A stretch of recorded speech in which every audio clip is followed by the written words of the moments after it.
भगत सिंह भारतीय स्वतंत्रता संग्राम के सबसे प्रमुख और क्रांतिकारी नेताओं में से एक थे, जिन्होंने अपनी युवावस्था में ही देश के लिए अपने प्राणों की आहुति दे दी। उनका जीवन, संघर्ष और बलिदान आज भी भारतीय युवाओं के लिए प्रेरणा का स्रोत है। वे सिर्फ एक क्रांतिकारी नहीं थे, बल्कि एक विचारक, लेखक और समाज सुधारक भी थे। उनका जीवन और विचारधारा स्वतंत्रता संग्राम के उस दौर को दर्शाती है जब भारत अंग्रेजी हुकूमत के खिलाफ एक सशक्त विरोध खड़ा कर रहा था। उसका भगत सिंह का प्रारंभिक जीवन। भगत सिंह का जन्म 28 सितंबर 1907 को पंजाब के लायलपुर जिले में, अब पाकिस्तान में, बंगा गांव में हुआ था। उनका परिवार देशभक्ति से प्रेरित था और पहले से ही ब्रिटिश हुकूमत के खिलाफ संघर्ष कर रहा था। उनके पिता किशन सिंह और चाचा अजीत सिंह भी स्वतंत्र सेनानी थे, जिससे भगत सिंह के जीवन में शुरू से ही देशभक्ति और अंग्रेजों के खिलाफ संघर्ष की भावना उत्पन्न हो गई थी। वे शुरू से ही बहुत ही प्रखर और राष्ट्रवादी विचार के थे।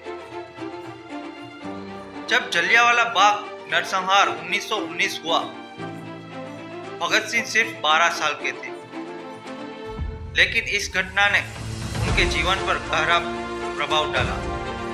उन्होंने बाग में जाकर वहां की मिट्टी इकट्ठा की और इसे अपने साथ घर लाए। इस घटना के बाद उन्होंने ठान लिया कि वे देश को ब्रिटिश शासन से मुक्त कराने के लिए अपना जीवन समर्पित करेंगे।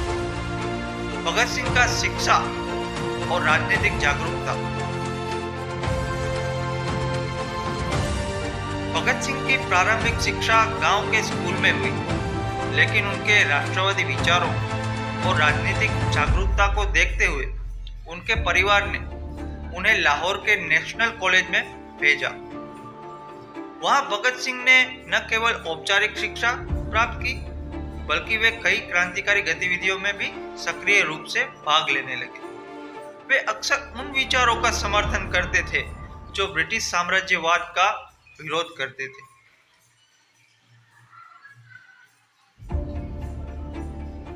इन्हीं दिनों में भगत सिंह महात्मा गांधी के असहयोग आंदोलन से भी जुड़े, लेकिन जब गांधी जी ने 1922 में चोरी चोरा कांड के बाद आंदोलन वापस ले लिया, तो भगत सिंह को यह बहुत बुरा लगा।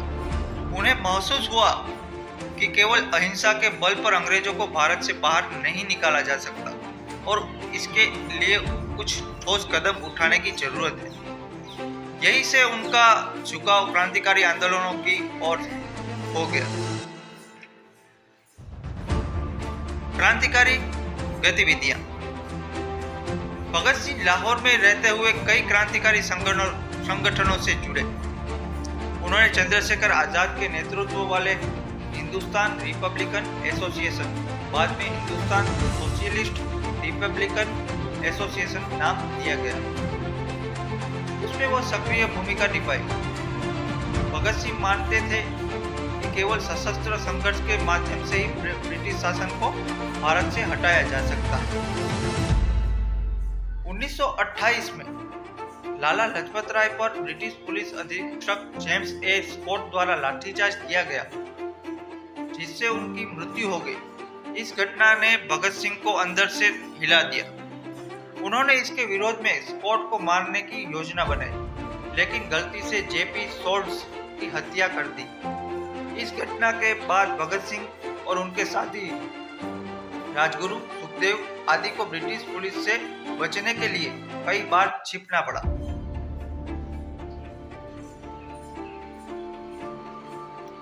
असेंबली बम कांड। भगत सिंह को अपनी विचारधारा और क्रांतिकारी गतिविधियों के माध्यम से लोगों तक अपनी बात पहुंचाने की आवश्यकता महसूस हुई।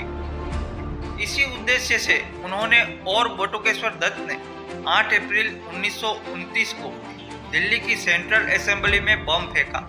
हालांकि यह बम किसी को नुकसान पहुंचाने के लिए नहीं था, बल्कि ब्रिटिश सरकार को एक संदेश देने के लिए था।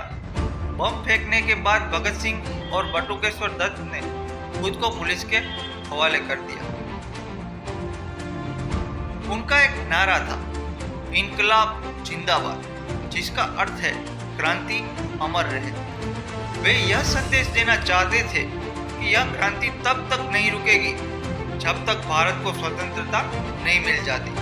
उनका मानना था कि ब्रिटिश शासन के खिलाफ जनता को जागरूक करना आवश्यक है और इसके लिए ऐसे कार्य करने जरूरी है जो सरकार को हिलाकर रख दे। भगत सिंह का जेल जीवन और विचारधारा। भगत सिंह जेल में रहते हुए भी अपनी क्रांतिकारी गतिविधियों को नहीं रोका। उन्होंने जेल में कैदियों के साथ हो रहे अन्याय और अत्याचार के खिलाफ भूख हड़ताल की। वे मानते थे कि राजनीतिक कैदियों को सम्मानजनक तरीके से रखा जाना चाहिए और उनके साथ इंसानियत का व्यवहार होना चाहिए।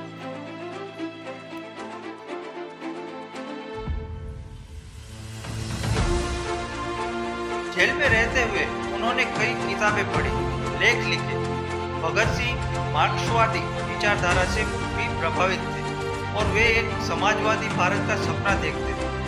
उन्होंने अपने लेखों और भाषणों के माध्यम से यह स्पष्ट किया कि वे एक ऐसे भारत का निर्माण चाहते हैं जहां सबको समानता और स्वतंत्रता मिले और समाज में किसी भी प्रकार का शोषण न हो।